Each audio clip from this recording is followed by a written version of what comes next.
En la primera lectura del libro del Génesis, ahora Jacob se quiere reunir con su hijo José.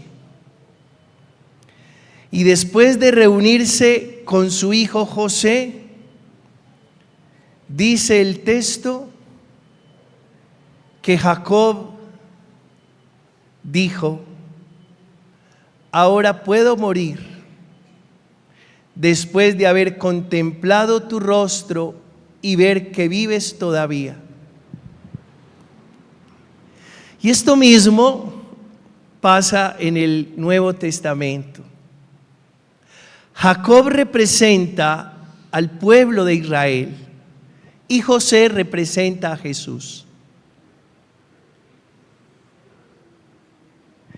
Y cuando los papás de Jesús llevaron al niño al templo, Simeón, que representa el resto de Israel, el resto del pueblo de Jacob, dijo: ahora, Señor, según tu promesa, puedes dejar a tu siervo irse en paz, porque mis ojos han visto a tu Salvador, a quien has presentado ante todos los pueblos, luz para alumbrar a las naciones y gloria de tu pueblo Israel. Y esto, muchachos, yo se los quiero explicar así. Bendito sea Dios que ustedes a esta edad han decidido querer conocer de Dios. Y cuando ustedes se mueran, no se van a encontrar con un desconocido. Se van a encontrar con el que conocieron en este mundo y los conoció a ustedes. Y se mirarán cara a cara. Esa es la ventaja que ustedes le llevan a muchos jóvenes en el mundo, que en realidad es una gran ventaja. Y se los voy a explicar de esta manera para hacerme comprender mejor. Si alguno de ustedes, por cosas de la vida, se va a vivir a un país extraño y en ese país no conoce a nadie, será menos fácil. Pero si en ese país conoce a alguien, será más fácil. Y cuando ustedes mueran, se encontrarán con el que los conoce y a quienes ustedes conocen, y será más fácil. Porque cuando ustedes mueran, se encontrarán cara a cara con el que han decidido conocer desde que eran jóvenes. Y esa es la ventaja de ustedes, que a mi modo de ver es una ventaja de marca mayor. Y luego dice el Salmo: el Señor es quien salva a los justos todos. Miren, muchachos, los salmos corresponden al primer testamento, lo que nosotros llamamos el Antiguo Testamento. Y hasta este momento esa es la interpretación que hace el hombre creyente de Dios. El Señor es quien salva a los justos. Pero en el Nuevo Testamento cambia completamente la percepción y la interpretación. El Señor no solo salva a los justos, el Señor salva también a los culpables. Y eso nos lo enseñó Jesús. Es más, yo creería que el justo no necesita que lo salven. El que necesita ser salvado es el culpable. ¿Y por qué les digo esto? No crean que el Dios del Antiguo Testamento es distinto al Dios del Nuevo, es el mismo Dios. Pero la percepción cambia y nos la cambia Jesús, que salvó a la culpable de ser apedreada. Entonces nosotros, hermanos, nos gozamos en el Dios que nos revela Jesús, que no solo salva a los justos, que salva a los culpables. Porque Él ha venido no donde los sanos, porque los sanos no necesitan médico, médico necesitan los enfermos. Y es Dios el que nos está salvando, pese a los errores múltiples que continuamente cometemos. Si antes se creía que Dios salvaba a los justos, hoy por la gracia de lo que nos ha revelado Jesús, hemos aprendido que Dios salva a los culpables. Porque médico necesitan los enfermos, no los sanos.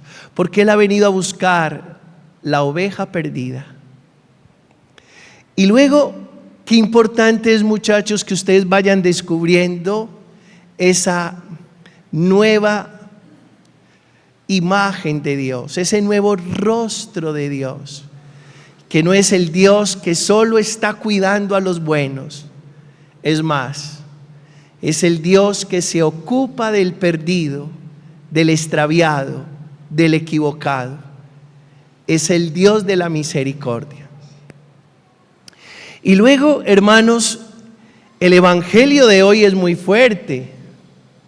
Estamos en el capítulo 10 de Mateo y es muy fuerte por lo siguiente. Jesús le dice a los suyos: los mando como ovejas en medio de lobos. ¿Qué significa esto? Que si ustedes se alejan del rebaño,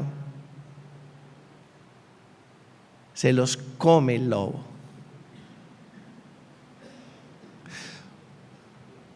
Un lobo no ataca a un rebaño, no es capaz.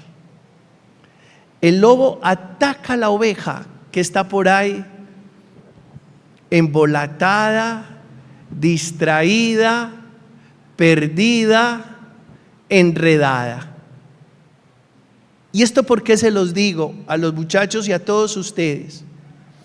Porque mientras estemos en el rebaño, es muy difícil que terminemos en la boca del lobo. Muy difícil. Pero el día que nos ausentemos, que decidamos no estar en el rebaño, terminamos facilito en la boca del lobo. Cuando Jesús dice: los mando como ovejas en medio de lobos, nos está diciendo: cuidado, no se alejen del rebaño. Y el rebaño es la comunidad de fe. Y si uno está en la comunidad de fe, es muy difícil que el lobo se atreva. No se atreve.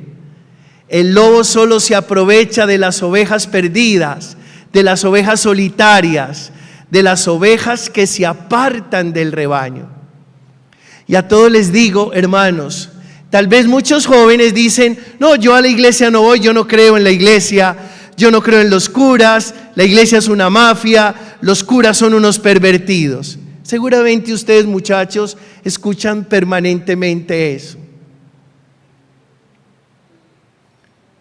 Más allá de los errores que hemos cometido en la historia como iglesia, la iglesia es obra de Dios. Y así como se ha equivocado, también ha hecho muchísimo bien en la historia. Y todo en la vida tiene su parte buena y su parte menos buena. Fíjense, muchachos, ustedes en sus casas. En sus casas sus familias no son perfectas.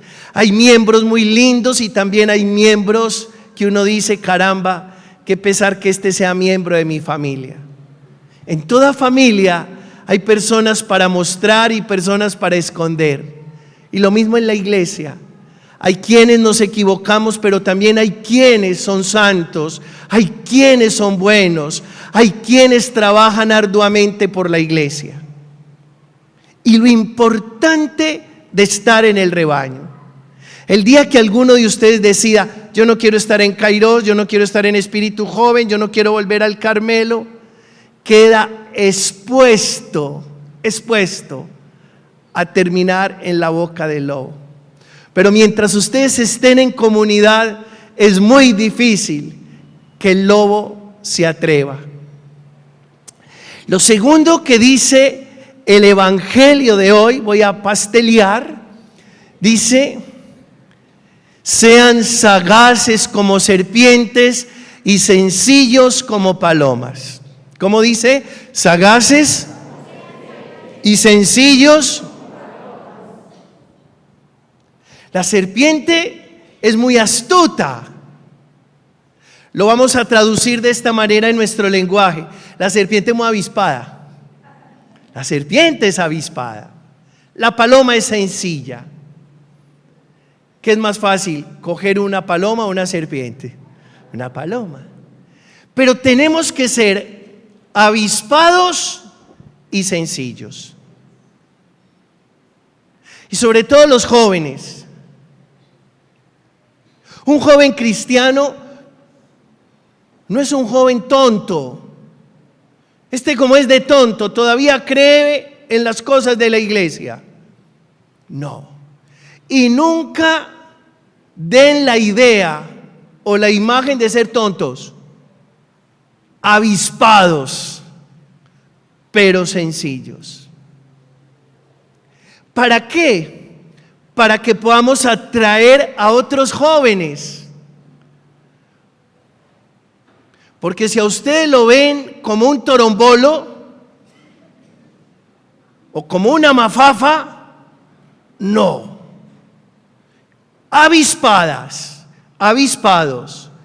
pero sencillos. Nunca den la idea de tontería o de ser tontos, nunca. Que no identifiquen el joven cristiano con un joven tonto. No. Y por eso les voy a decir, tal vez esto lo han escuchado, pero se los digo hoy. Sean distintos, pero no raros. Distintos, pero nunca raros. Porque el raro no seduce, el distinto sí.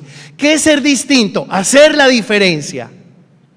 Raro es el que uno dice, ¿esta persona qué? Es indescifrable, es como sorombática. ¿Qué es eso tan raro? Raros no, distintos sí. Y distinto es el que hace la diferencia. Entonces sean distintos. Alguna vez compartiendo escenario con una niña que entró en un proceso lindo de conversión y de transformación, y fue una mujer modelo, actriz en la televisión. Cambió su manera y siendo una mujer tan linda ya no se maquillaba, se ponía una ropa toda amplia, escueta, se ponía mantilla. No tengo nada en contra de la mantilla, pero yo le decía, oye, no, así vas a seducir las viejitas y las viejitas ya están listas. Yo no me imagino, a ver a quién, a una de ustedes.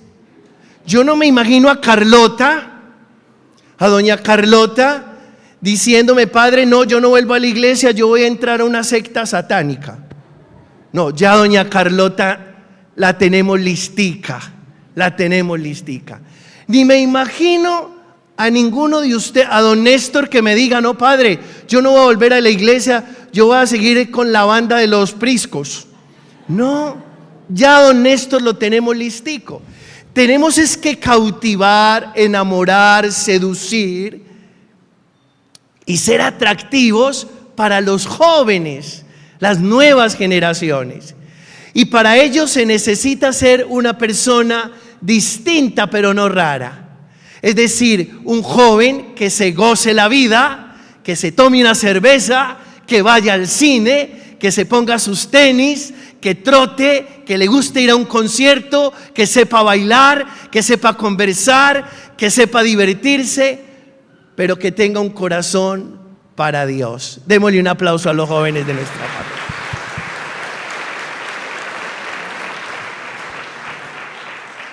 Y luego la palabra dice, voy a avanzar en esto y dice, cuidado con la gente.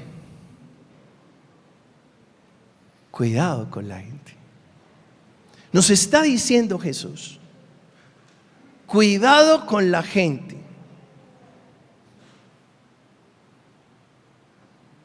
O sea que yo tengo que tener cuidado con ustedes. Y ustedes tienen que tener cuidado con la gente. ¿Por qué? Porque cuando uno decide vivir para agradar a la gente, está en la olla. Porque la gente es muy voluble o somos volubles. Y cuando tú la sacas del estadio, te aplauden, te quieren y te suben al podium. Pero cuando te equivocas, te mandan al infierno. Cuidado con la gente. Y qué bueno, hermano, yo tengo mucho cuidado con ustedes. Porque el día que yo me equivoque en materia grave, que a más de uno le gustaría que eso pasara, yo sé que a más de uno le encantaría que yo me equivocara en materia grave. Ese día mi vida sería distinta, mi vida sería otra. Pero eso no solo me pasará a mí, ¿le pasó a quién? A Jesús. Un domingo de Ramos todo el mundo decía, Hosana, que viva el Rey, Hosana el Hijo de David. Y al viernes, crucifícale, crucifícale, crucifícale. ¿Cuidado con quién? La gente. Por eso no nos podemos fiar de la gente. Nuestra fianza, nuestra confianza solo puede estar en aquel que nos conoce por dentro y por fuera. ¿Quién es? Dios, alabado sea Él.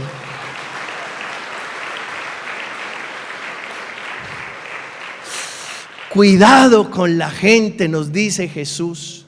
Es decir, no vivamos para agradar a la gente, vivamos para agradar ¿a quién? A Dios. Vivo para agradar a Dios, muchachos. No vivan para agradar a la gente, porque hoy a los que ustedes agraden, tal vez sonrían y los alaben, pero después les van a enterrar el puñal por detrás. Eso se llama puñalada marranera. Puñalada marranera. Entonces vivir para agradar a Dios. Y termino, hermanos, con este evangelio que me parece fabuloso. Hay que leerlo muchas veces. Y dice el texto: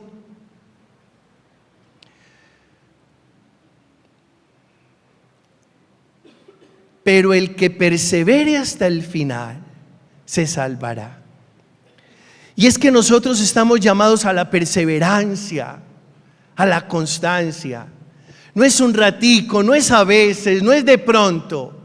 La experiencia de Dios exige disciplina.